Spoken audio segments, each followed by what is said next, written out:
بسم الله الرحمن الرحيم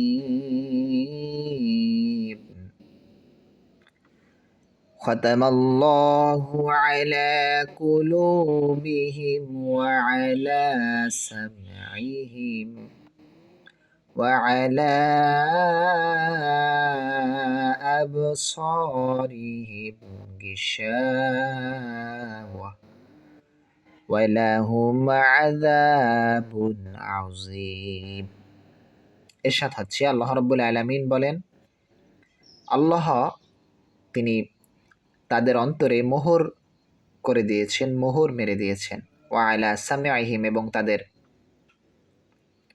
কর্ণসমূহেও আল্লাহ রাব্বুল আলামিন তাদের কানেও মোহর অঙ্কিত করে দিয়েছেন।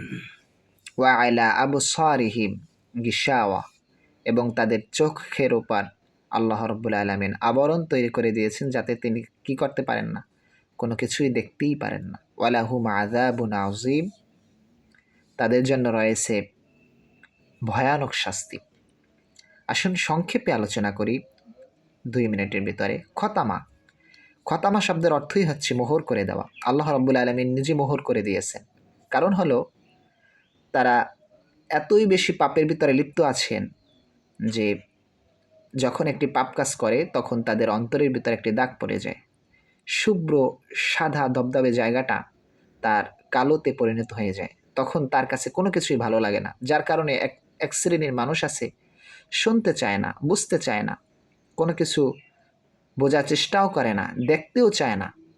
তাদের জন্য আল্লাহ রাব্বুল আলামিন রেখেছেন ভয়ানক শাস্তি। আমরা যদি দেখি আল্লাহ রাব্বুল আলামিন কেনই বা তাদের মোহর মেরে দিবেন, আল্লাহ রাব্বুল আলামিন সেটা বলেছেন যে এর কারণ হচ্ছে বাল তবা আল্লাহু আলাইহা বিকুফরিহিম, বরং তাদের অবিশ্বাস হেতু আল্লাহ ওদের অন্তরে মোহর এঁটে দিয়েছেন। তাদের অবিশ্বাসের দরুন, তারা অবিশ্বাসটা এতই বেশি করেছেন, আল্লাহ রাব্বুল আলামিন তাদের অন্তরে মোহর মেরে দিয়েছেন। আমরা আল্লাহ রাব্বুল আলামিনের এই অত্যন্ত ভয়াবহ শাস্তি থেকে যেন বেঁচে থাকতে পারি, সেই তৌফিক দান করুক। ওয়া আখিরু দাওয়ানা আলহামদুলিল্লাহি রাব্বিল আলামিন।